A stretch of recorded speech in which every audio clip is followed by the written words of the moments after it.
psicóloga clínica, psicóloga organizacional, e sou responsável aí pela produção do conteúdo do Simplifica, né? Minha página profissional. E eu convidei a Giz para estar aqui hoje comigo, para a gente abordar esse assunto que não é leve, mas é extremamente necessário, né? Giz tem aí um currículo incrível, né? Eu sempre falo para ela o quanto admiro.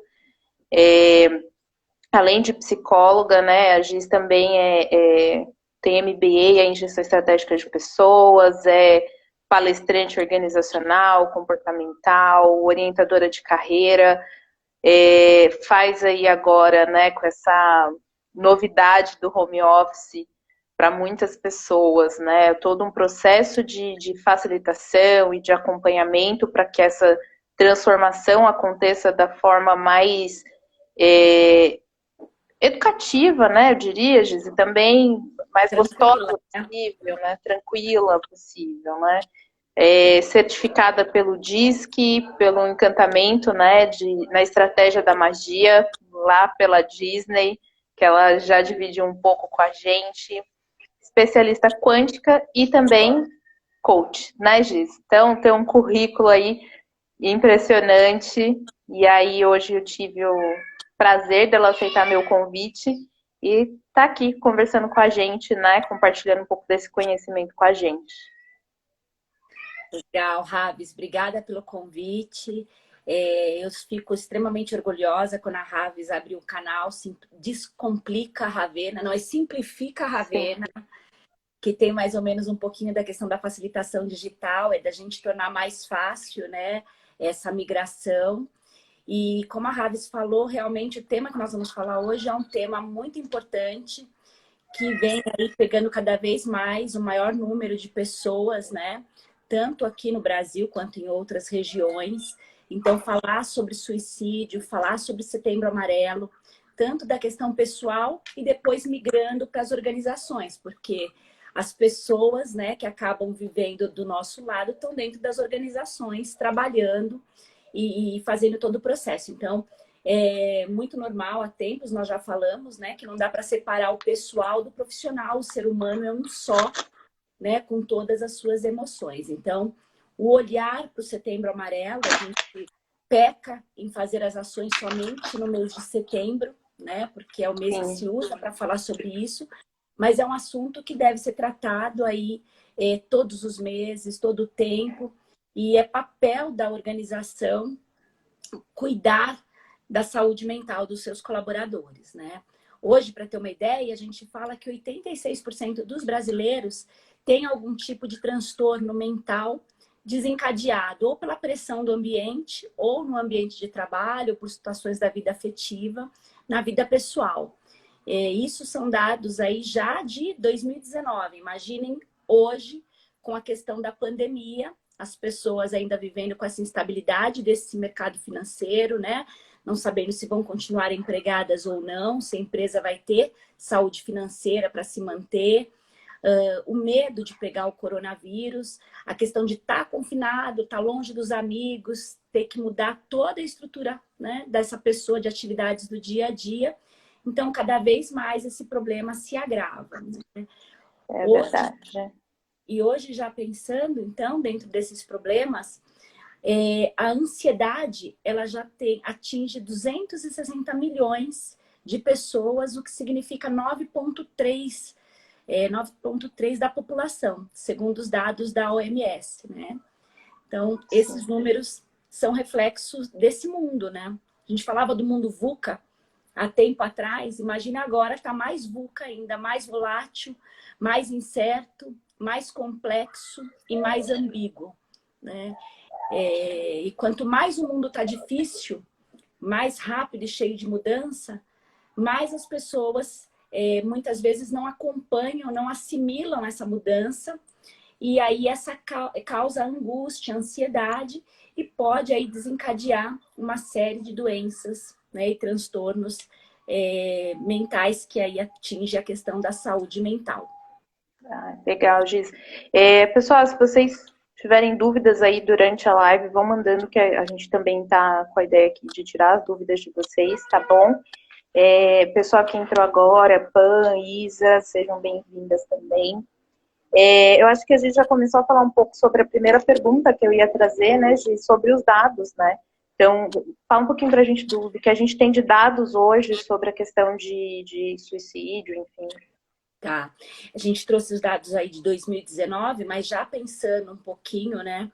A gente sabe que durante a pandemia esse número aumentou. A gente ainda não tem dados atuais, mas acredita-se que em média aí de 30% de aumento já durante esse período de 6 meses de pandemia, tá?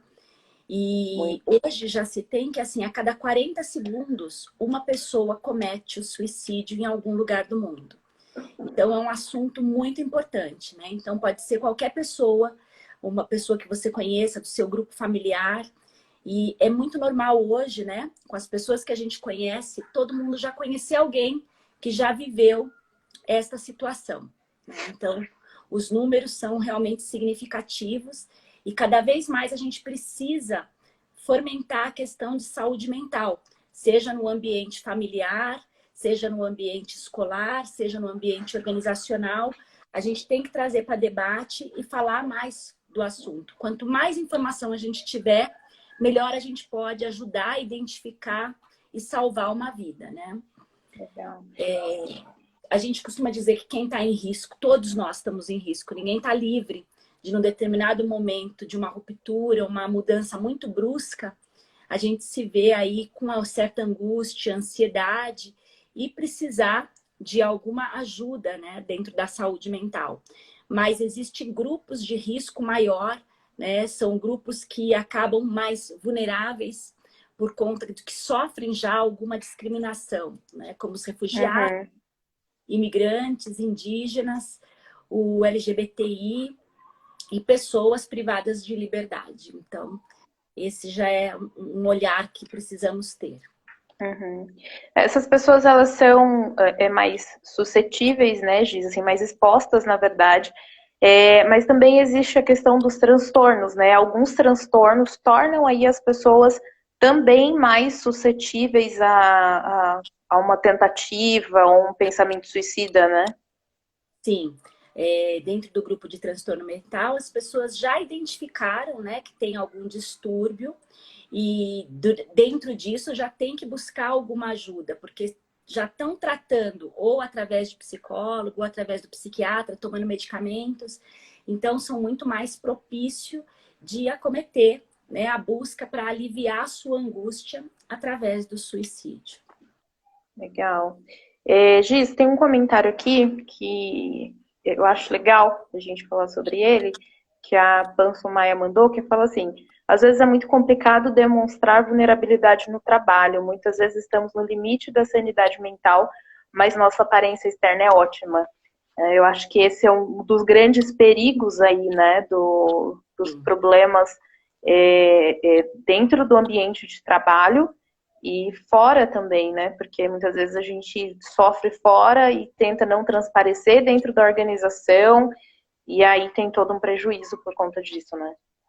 A gente aprende, né, dentro da nossa sociedade, principalmente no ambiente corporativo, a gente não demonstrar as nossas fraquezas, né? Porque acredita que isso muitas vezes pode ser interpretado como baixo desempenho, e a gente não querendo perder o emprego, a gente tem que ser produtivo e não demonstrar estes itens. Mas já é uma mudança significativa, porque a gente falando também, além da questão do Setembro Amarelo, a gente tem o Janeiro Branco, que fala exatamente das pessoas tratarem a saúde mental, né? Reconhecerem as suas dificuldades, a chefia tem que estar preparada e valorizar a ida ao médico, a ida ao psicólogo, porque quanto melhor o profissional estiver, mais produtivo ele vai ser, mais feliz. Hoje as empresas já têm, né, dados mesmo, pesquisa, de que pessoas felizes produzem muito mais do que pessoas infelizes. Quando a gente fala de felicidade, não é o estado de alegria, mas é o estado saudável, produtivo das pessoas. Então, ela trouxe um fator muito importante e um fator que nós precisamos colocar dentro da gente, que a gente precisa saber o momento de pedir ajuda e de conversar com as pessoas, porque às vezes a gente não consegue suportar mais, né? E aí, dividindo com alguém, você vai poder ter ajuda em tempo hábil para isso. Sim, exatamente. Em contrapartida, Giz, que a gente estava falando aqui de quando a gente não demonstra, né, e tudo mais. Mas e quando a gente demonstra, né? Quais são os principais sinais de alerta aí que a gente pode observar em alguém que pode estar nessa situação? Sim. Quando a gente demonstra, a gente tem a questão de dividir com alguém, né? Às vezes também nem demonstra, nem percebe, não é consciente essa demonstração, né? Mas é a gente começar a perceber comportamentos diferentes do que a pessoa tem, né? Então a pessoa está muito retraída, se isolou das relações com a família, se isolou das relações com os amigos, fica sempre no quarto, né? Quer ficar o tempo todo dormindo. A questão de já ter o quadro, né, das doenças mentais, né? Então, é mais atenção ainda. Apresentar uma irritabilidade, um pessimismo. A gente fala que mudanças muito drásticas nos hábitos, né, alimentares, na questão de tomar banho, de dormir, pessoas que ficam com insônia e não tinham, né? Tem quadros de mudanças drásticas de hábito, também é um alerta. Algumas pessoas que acabam começando a se odiar a sua aparência, odiar o que elas veem, ou que podem perceber e olhar e ter a sua imagem distorcida, não se reconhece mais, né? Então, essas falas são importantes para a gente poder identificar sinais de alerta, né? A questão também de ficar escrevendo cartas de despedida, ou muito de questão de testamento, apresentar uma solidão repentina, falar muito sobre morte ou pesquisar muito sobre morte.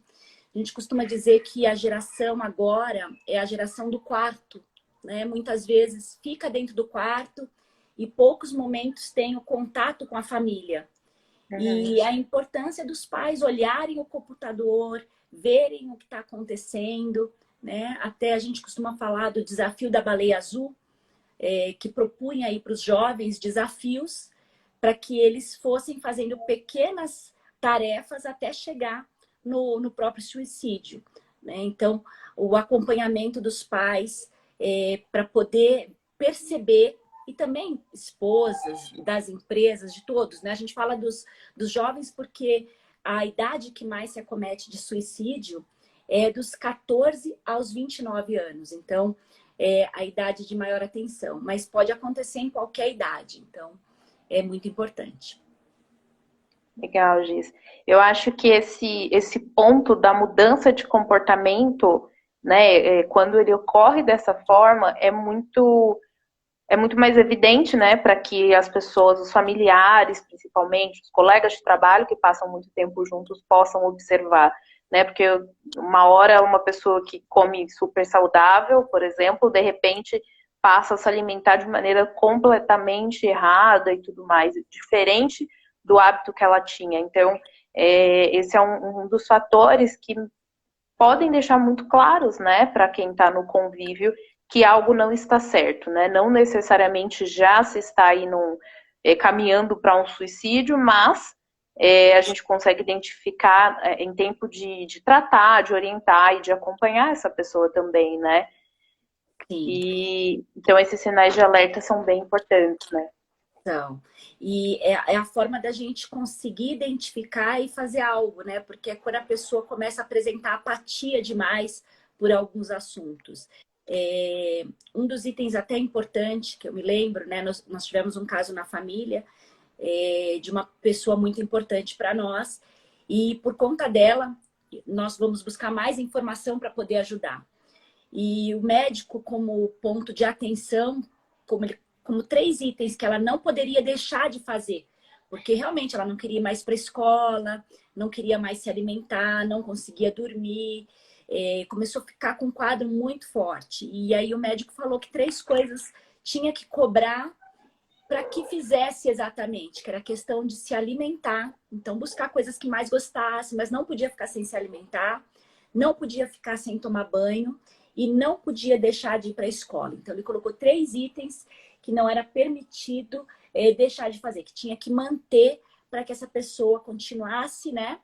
Deixando todo mundo sabendo, ciente, né, da questão, para todo mundo poder acompanhar e cuidar, mas não permitir que essa pessoa deixasse de fazer esses itens, porque traz a questão de você estar no dia a dia mesmo, de buscar melhorias, né?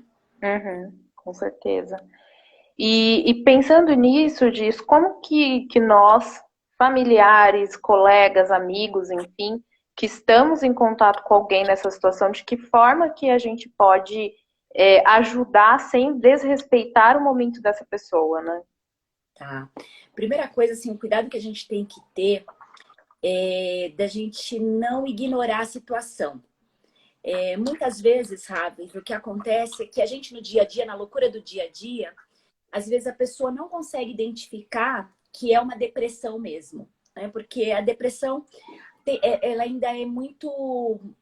Não é tão conhecido o que é depressão. Depressão é uma tristeza profunda, que a pessoa não tem vontade de fazer mais nada.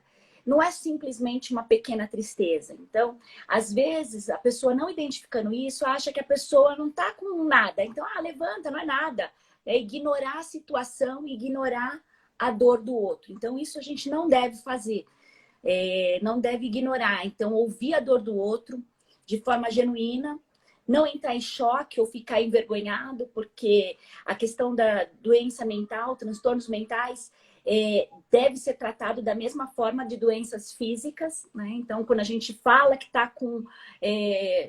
foi diagnosticado que está com coronavírus, ou que está com câncer, ou que está com pressão alta, a gente vai no médico, vai buscar o diagnóstico e qual o tratamento a seguir. E a mesma coisa para uma depressão, para bipolaridade, para transtorno alimentar, de anorexia, esquizofrenia, para toque, para todas essas doenças mentais, a forma de tratar é a mesma. Então, não tem que se envergonhar, tem que entender e buscar ajuda, né?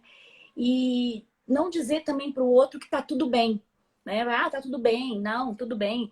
Abre aí a janela do quarto, vamos para uma festinha, quando você vê que o outro não está podendo. Então, assim, naquele momento que ele está lá no quarto ou com a família, ele se sente mais seguro de lidar com essa situação.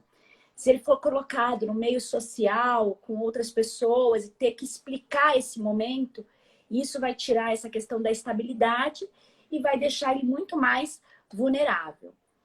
E a principal medida também, eu lembro que a gente teve uma organização na família, né? Os pais se organizaram para que não deixe a pessoa sozinha de jeito nenhum, para que possa ter alguém junto com a pessoa. Então, no momento que está na escola, as pessoas da escola do convívio têm ciência e estão acompanhando. Em casa, uma pessoa junto, né? No trabalho, alguém sabendo da informação para poder acompanhar e observar. Então, quanto mais as pessoas ao redor tiverem a informação, mais elas vão poder cuidar desta pessoa, né? Não sei se eu te respondi. Foi isso mesmo, Ravis, que você tinha perguntado? Sim, sim, nós, né, enquanto cuidadores, né, numa situação como essa, de que forma podemos aí nos posicionar. Eu acho que é Isso. muita questão também de legitimar, né, Giz, da gente não varrer para baixo do tapete essas situações, justamente pelo que você falou, né, de que muitas vezes a gente tem vergonha de dizer que alguém da família tem algum transtorno, tem alguma dificuldade, e aí a gente acaba varrendo para debaixo do tapete e isso fica muito pior, né? A gente precisa legitimar a dor do outro, ter empatia nesse momento, para que a gente também possa cuidar desse outro, né? Sim, e não ter a questão do julgamento, né? A gente tem que ouvir sem julgamento, que é uma coisa muito difícil, né? A gente olha muito pela nossa lente, e às vezes a nossa lente não é a lente do outro. Então, é muito difícil neste momento, mas a gente tem que realmente usar o lado, né, humano do ouvir genuinamente. E além de todas essas pessoas que a gente falou, a família, amigos, escola, as pessoas da empresa, é muito importante buscar um profissional, né, da saúde, um psicólogo, e aí o psicólogo, se achar necessário, indicar um psiquiatra.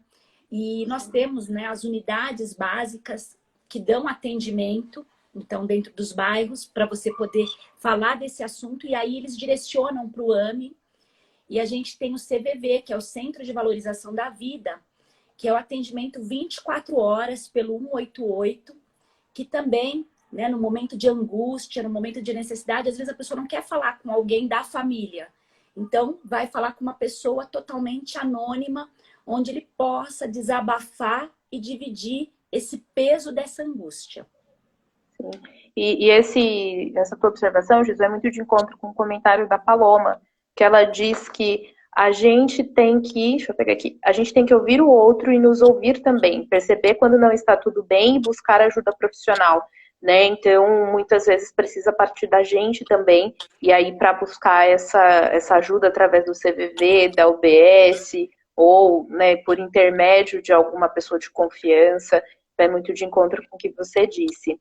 A Pan está fazendo uma pergunta aqui, se existe um nível de depressão em que a pessoa, apesar da apatia, consiga trabalhar e entendo que, né, continuar a vida, ou somente em casos extremos são considerados como depressão?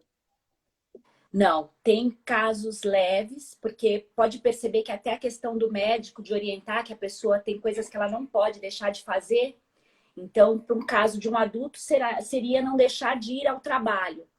Mas você consegue perceber que a pessoa ela perde o gosto por fazer as coisas. Então, a produtividade acaba diminuindo, ela não tem a mesma vitalidade, né? Então, você começa a perceber que ela não responde aos retornos externos tão bem quanto correspondia antes. Às vezes, a pessoa não tem a dimensão de que ela está entrando num quadro depressivo.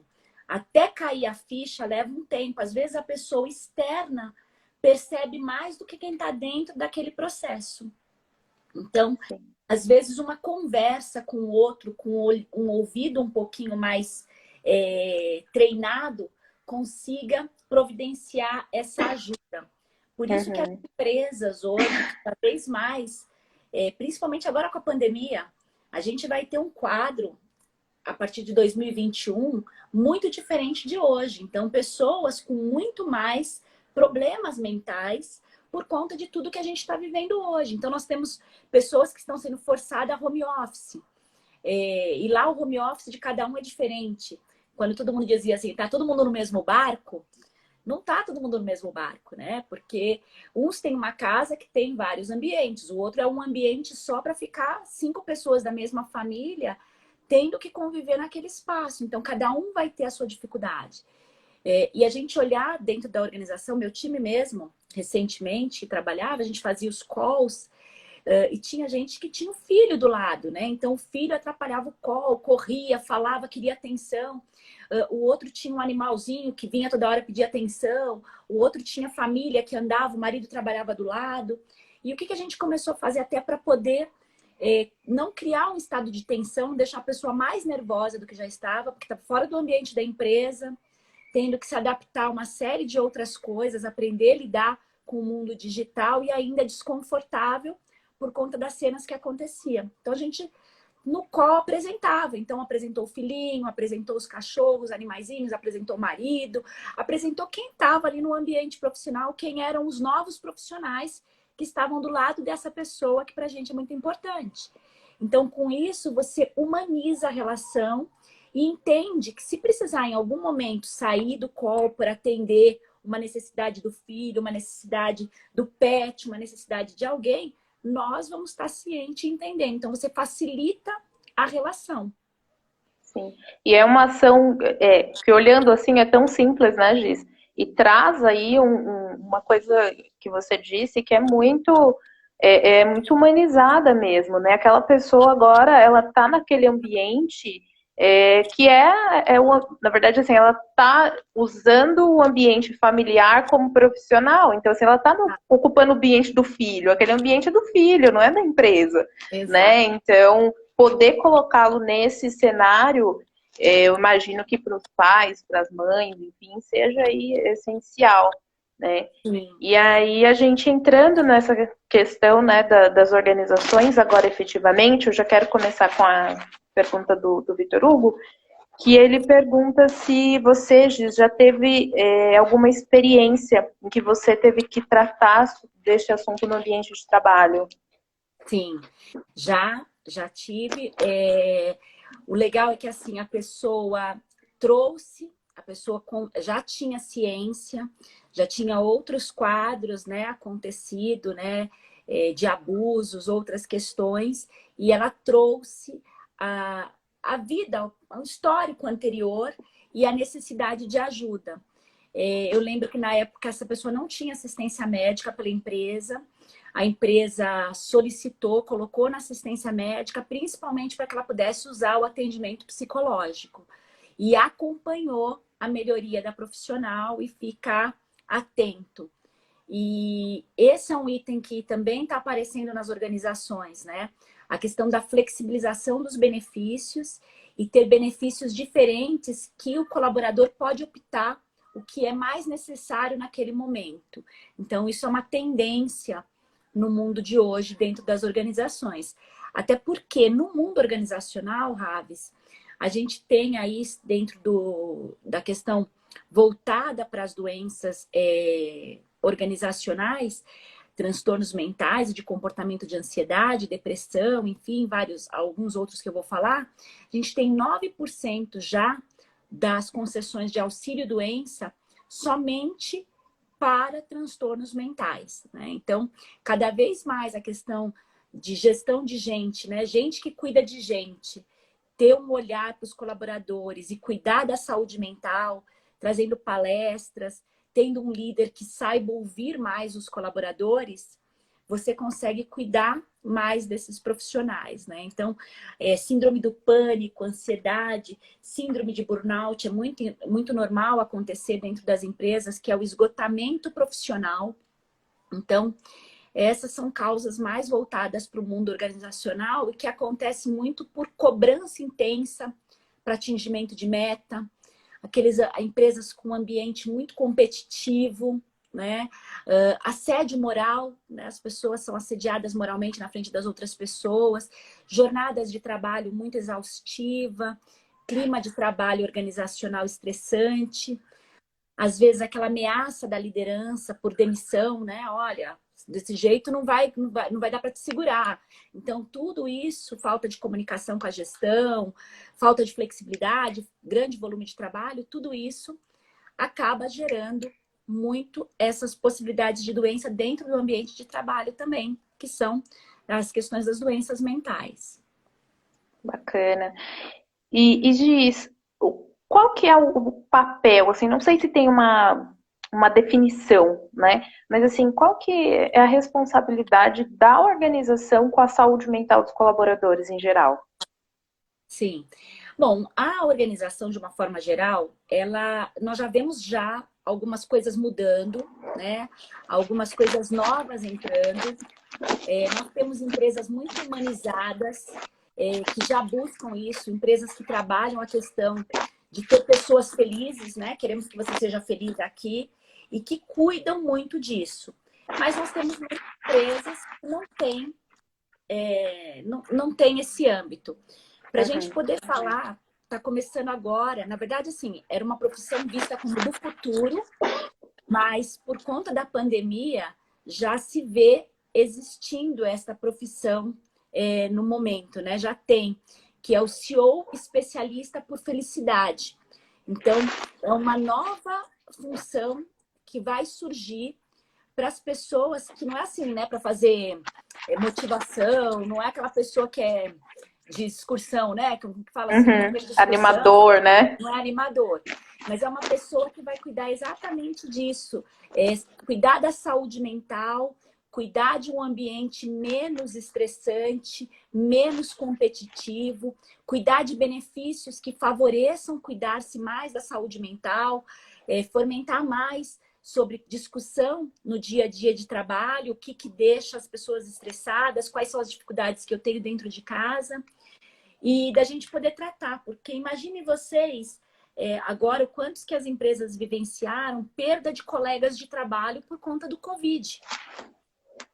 Então, assim, as pessoas dentro da organização que passaram por uma perda de um colega que estava na linha de frente, veio pegar o Covid, veio falecer, ou que teve sequelas disso, contamina toda uma equipe, é um trabalho todo que precisa. Então, nós temos empresas que já têm psicólogos dentro das organizações para que as pessoas conversem com o psicólogo. As escolas estão trazendo psicólogos também para dentro da organização, porque nós temos já índices também, dados, com relação à mudança do comportamento das crianças. A gente pensa que não, mas as crianças não podem mais brincar com os coleguinhas. Estão totalmente dentro de casa, vivendo o confinamento. Então, 75% das crianças já apresentam oscilação de humor e 25% comportamento desorganizado, alteração de fala e distúrbio alimentar. Então, olha aí o que vai ser saúde mental, o que vai ser a necessidade no nosso ambiente familiar, empresarial, educacional, para se tratar num contexto logo ali. Então, é muita informação e é muita mudança drástica, muitas pessoas precisando de apoio. Ah, minha irmã entrou, a Ana. E Seja bem-vinda. Giovana até trabalha muito com a questão também de tratamento de pessoas de uma outra forma, né? Com Theta Healing, com outras questões para poder ajudar as pessoas a lidarem com angústia também. Então, tem várias outras ciências, vários outros estudos que vão trabalhar na questão da saúde mental, do apoio à saúde mental das pessoas. Sim. E tem um comentário aqui, Giz, do Rodrigo, que eu achei muito interessante, porque vai muito de encontro com o que a gente está falando sobre a carga de estresse, né? E aí, gente, só para pontuar, você falou de organização, de estresse, mas o tema não é suicídio, é porque o suicídio é só a finalização da coisa, né? Na verdade, o ato suicida é a ideia de querer acabar com aquela dor, né? Mas a dor, ela não acontece de um dia para o outro. Muitas vezes são anos ali ruminando aquela dor, aquela angústia, aquele sofrimento, e aí culmina no suicídio, né? E aí o que ele comenta aqui é sobre a cobrança, né, que existe no home office, porque no caso dele é muito tranquilo o home office, mas as pessoas perderam a noção do horário, ligam domingo à noite, né, não tem mais limites, assim, né, nesse sentido profissional, de, não, horário de trabalho é até tal hora, dali já foi. As pessoas perderam um pouco disso. Sim. Isso é um pouco de falha da organização, das pessoas da organização, porque, na verdade, a organização em si, ela não faz isso, né, mas as pessoas, a chefia e os colaboradores. E é muito importante ter a disciplina. Não sei vocês no começo do home office, mas eu achei o máximo poder ficar sentada na cama com o notebook. Então, às vezes, estava de pijama, não deixava o outro perceber e ficava. Ia para o colo, colocava uma blusa e mantinha o pijama. Mas a minha qualidade de serviço não estava sendo legal. Então, assim, criar alguns hábitos, algumas disciplinas, nem nosso bate-papo hoje, né? Eu fui lá, quis colocar uma camisa bonita para parecer bonita, quis colocar um brinquinho, fui arrumar meu cabelo, passei um batonzinho. Isso já faz uma diferença, faz bem pra gente. A Raves também tá com um batom lindo. Então, assim, a gente fica bem. Então, não tô saindo para trabalhar, eu tô ganhando tempo, então de manhã eu tô indo caminhar. Aí eu volto, posso tomar um café mais demorado, que era o período que eu estaria no trânsito, mas eu me troco, sento e trabalho. No meu horário de almoço, eu aviso aqui, eu coloco indisponível e eu vou sentar e almoçar com a família ou sair um pouquinho antes para poder fazer a comida para as pessoas se alimentarem.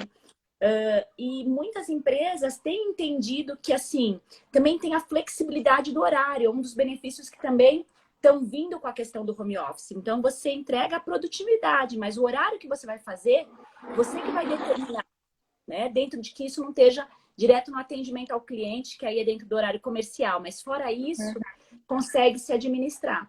Então, tem-se usado ferramentas que faz essa gestão. O Trello, na última empresa que eu trabalhei, a gente trabalhava muito com Trello. Então, assim, eu não precisava ligar para pegar o ponto de situação da minha equipe, o que eles estavam fazendo. Eu acompanhava pelo Trello o que estava sendo feito, o que faltava fazer a gente já comentava, e nós criamos reuniões assim de focais para a gente poder ver a carinha e ver como a pessoa estava. Então, todo dia pela manhã a gente acordava para falar o bom dia junto, para saber como é que estava para começar o dia e as pessoas se verem. Então, uma reunião a cada 15 dias para falar de resultado, uma reunião mensal para a gente fazer o fechamento. Então, é criar hábitos para isso e principalmente ter a disciplina. E da gente ter um horário de entrar e um horário de sair. E isso tem que ficar muito importante de fazer e da gente orientar a liderança. Porque às vezes a liderança é workaholic, né? Que a gente falava, que a gente já teve liderança assim. É workaholic, né? Workaholic, é isso, essa daí. Você viu que minha vivência lá nos Estados Unidos, em Greensboro, não ajudou tanto, né? Mas já evoluiu, tá ótimo. Já evoluiu, já. E aí, assim, a liderança, às vezes, ela tem aquela coisa de querer entregar e tudo mais, mas cabe também ao colaborador falar assim, olha, agora eu não consigo te retornar porque eu já desconectei. Amanhã, quando eu conectar, eu vou verificar essa informação para você. Então, da gente também trazer os limites. Agora eu estou fazendo a janta da minha filha. Agora eu estou, né, fazendo a minha atividade física. Então, o Daniel. O Vitor lembrou do Atividade física. Ele lembrou de quando eu fui viajar. Isso aí. Mas a gente também tem que dar os limites, né? Se colocar limites e dar o limite para o outro, para a gente conseguir ter uma experiência positiva nesse home office.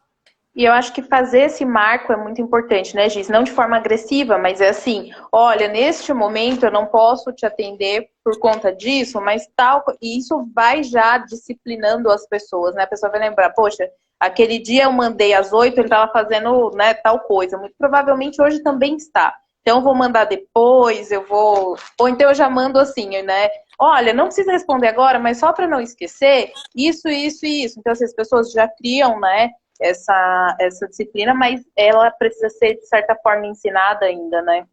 Sim.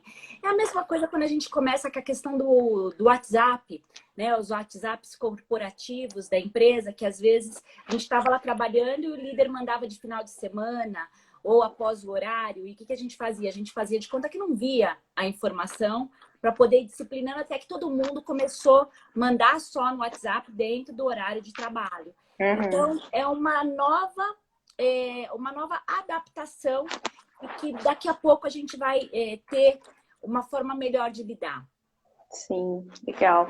E Giz, nosso tempo já tá correndo aí, a gente já tem 45 minutos aqui com o pessoal. Uau, nem parece. Rápido, né? Muito rápido. E tem uma questão que eu acho que é muito importante para dentro de tudo isso que a gente está falando, inclusive você já comentou antes, né? A gente perdeu muitas pessoas, né, por conta dessa pandemia, colegas de trabalho, às vezes muito próximos, familiares, enfim, pessoas que a gente conhece. Mas também, fora a pandemia, fora tudo isso, acontece a perda das pessoas por suicídio também nas organizações, né? E muitas vezes os colegas ficam abalados e sentem-se culpados, porque pensam, poxa, como que eu não percebi? Eu sentava aqui do lado dela, eu estava com ela esse tempo todo e eu nunca vi, como assim? Então as pessoas também se responsabilizam, se culpam, né, quando isso acontece. E, na sua opinião, a organização em si, a empresa, tem alguma ação sobre isso, sobre aqueles que perderam o colega, né, e que se sentem dessa forma? O ideal seria que a organização tratasse esse acontecimento. Muitas organizações deixam isso passar por debaixo do tapete para as pessoas não falar sobre o assunto, aquilo que a gente já tinha falado, né? E encobrir a situação. Mas a equipe que perdeu essa pessoa dessa forma drástica deveria ter um atendimento psicológico e momentos em que eles pudessem conversar sobre essa perda e conversar sobre os seus sentimentos, porque as pessoas se responsabilizam pela perda do outro, exatamente como você falou, por não terem, como que não percebi nada, né? Então, precisa de uma tratativa, e da mesma forma, quando a gente fala dentro de casa, precisa todo mundo passar pelo psicólogo, dentro da organização também é preciso tratar essas pessoas. E trazer o tema, uma vez que aconteceu, trazer o tema em palestras para que as pessoas falem, desmistificando uma coisa que todo mundo tem medo, que acha que quando fala do suicídio, ou quando fala de um suicídio que aconteceu, outras pessoas tendem a fazer o mesmo. quando na verdade pesquisas mostram, já é comprovado cientificamente, que quanto mais se fala do assunto, quanto mais a gente trata sobre o tema, menor o índice de suicídio. Então, quanto mais informação nós temos, mais nós conseguimos ajudar e apoiar o outro. E aí, deste exemplo, da gente ter um grupo de pessoas que possam, né, já estar ouvindo falar sobre o assunto, se sentir mais conhecedora e poder ajudar melhor, de uma outra forma, outros colegas. Porque a gente tem a tratativa, né? Eu passei por uma empresa que nós tivemos uma perda e, de uma certa forma, foi abafado, o assunto não foi tratado. Entendi. E aí eu imagino que isso, né, para cada pessoa é ainda mais agravante, porque a pessoa pensa, poxa, nem falaram sobre isso, né? Então, qual que é a importância que eu tenho para essa organização? Então, Sim. acho que aí acaba permeando outros tipos de pensamento também, né? Sim. Eu vi que teve uma pessoa que falou assim, nossa, que legal, gostei do benefício flexível, né? Tem o benefício flexível e também a própria OMS, Organização Mundial da Saúde, ela sugere para as empresas práticas interativas, onde possa melhorar aí a questão da produtividade, saúde, bem-estar, o humor das pessoas, né? Como exemplo, então, ter a questão de yoga, ter a questão de meditação, né? Serviços, como fazer a respiração, toda essa parte de como revigorar os músculos da inspiração, expiração. Então, trazer algumas práticas que favoreçam isso. E tem grandes empresas já usando, né? Então, IBM, Google, 3M, são empresas que já usam. A gente viu, né, Google, quem já teve a curiosidade de ver como que são os escritórios, né, toda a parte de descompressão da equipe. Então, utiliza muito para poder trabalhar, porque trabalha num clima muito pesado, de entregas muito pesadas, mas tem um momento de você conseguir aliviar tudo isso, das pessoas saberem o momento do dia acordar e fazer a sua meditação, das pessoas cuidarem da sua saúde mental. E tem aparecido outros benefícios também, né? Além dos benefícios flexíveis, horários flexíveis, né? Dentro da jornada. Então, já tem Glassdoor e várias outras empresas que já estão aplicando horário flexível. Criação de profissionais psicólogos, bem-estar físico e psicológico dentro das organizações, além do serviço médico da empresa. Não sei se vocês perceberam que começou a criar, não sei se vocês já ouviram falar da Vitude, que é ela credencia psicólogos para atendimento, tanto presencial ou à distância. E muitas empresas têm usado esse serviço também para os seus colaboradores. E a questão do benefício flexível é isso. Então, eu vou pagar uma assistência médica, ou quem é muito jovem fala assim, eu não quero assistência médica. Eu quero uma academia. Então, eu vou trocar o meu benefício de assistência médica pela academia. Eu vou usar a alimentação, eu trago de casa. Então, eu quero usar esse valor da alimentação para um outro benefício. Então, as empresas estão se adequando aí a esse novo normal também, né? Sim. Que bacana, Giz, muito bom. E assim, gente, tudo é adaptação, tudo é evolução, né? Porque a gente está num momento que todos nós estamos precisando, né, nos adaptar, nos readaptar. E eu acho que quando a gente fala numa coisa nessa magnitude, acaba por invariavelmente fazer as organizações pensar mais sobre isso, pensar mais sobre saúde mental, sobre a necessidade de olhar para isso com mais atenção, né? E, Gi, sabendo que eu e você, a gente gosta bastante de falar, né? Eu acho que a gente já pode fazer as nossas considerações, né? Nosso tempo já está acabando. Então, quero ouvir, né, suas considerações, seu fechamento. Legal. Primeiro, agradecer novamente aí o convite, a participação de todos. Se a gente não falou o nome de alguém, mas assim, imensa gratidão, que eu vi muitas pessoas queridas entrando, né? Depois deem feedback para que a gente possa aí acertar mais.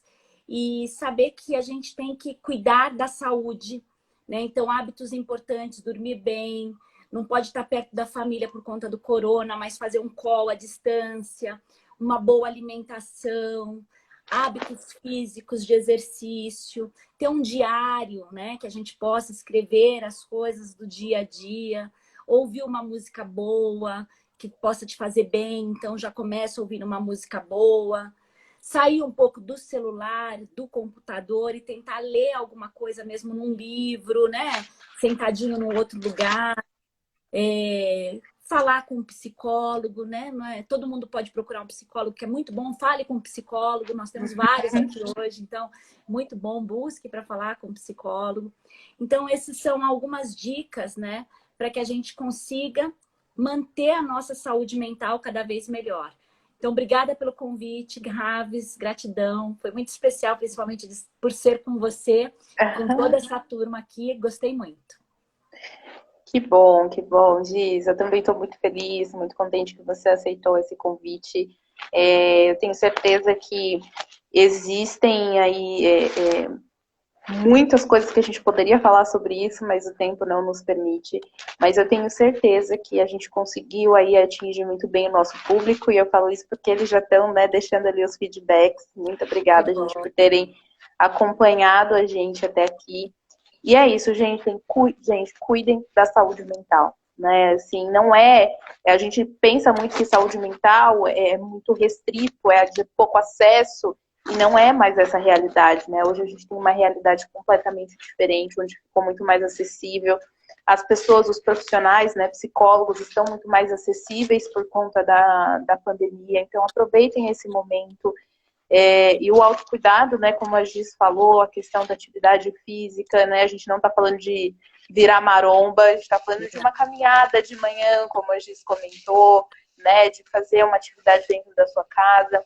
Existem estudos de que o simples exercício de você fazer algumas séries, né, de sentar e levantar da cadeira, já vão dar um outro ar aí para você. Então, é uma coisa muito simples, né? A questão da leitura também, como a Giz trouxe. Então, assim, cuidem da saúde mental de vocês, porque a gente, né, a maioria de nós trabalha assim em organizações, mas muitas vezes as organizações passam, né? E aí nós ficamos, e nós precisamos ficar bem mesmo depois que o nosso ciclo aí nas organizações encerrarem, né, Giz? Sim. E agora, assim, a geração, né, de várias profissões. Então, a gente pode estar na organização e fazendo algumas outras atividades, porque, querendo ou não, nós vamos ganhar tempo com essas questões de home office 2 vezes por semana, ou 3 e 2 dias na empresa. Então, estamos na era de ter mais atividades para fazer. E uma coisa importante que eu não falei, que eu acho que é importante a gente trazer, é que, assim, quem tem a dor do outro não é frescura, né? Sua dor não é frescura. Então, peça ajuda. E assim como todas as coisas, todas as fases, né? Essa também vai passar. Então, é um momento difícil, é um momento que a gente precisa identificar e pedir ajuda. Pedir ajuda é a melhor coisa, né? Para tudo. A gente fala até na empresa, né? Pede ajuda pro colega, se você não vai dar conta. Se está vendo que não vai dar conta, peça ajuda. Isso aí, gente. Então, muito obrigada pela participação de vocês, todo mundo que assistiu a gente. Obrigada pelos feedbacks que vocês já mandaram. Mas mandem também pra gente no pessoal, né? Algumas coisas que talvez vocês sentiram falta, que gostaram muito, que pode a gente vai estar aqui todos ouvindo. O Vitor falou que gravou, depois vai mandar pra gente. Amei, amei. Muito bom. Super bom. Gente, um beijo. Obrigado, Giz. E aí, quem sabe mais pra frente a gente não tem outra oportunidade com outro assunto. Vamos sim. Agora eu quero fazer mais, viu? Beijo. Bom, né? Muito bom. Tchau, gente. Beijão. Beijo. Tem mais gente que salvou, olha lá. Legal. Obrigada, Vi. Saudades.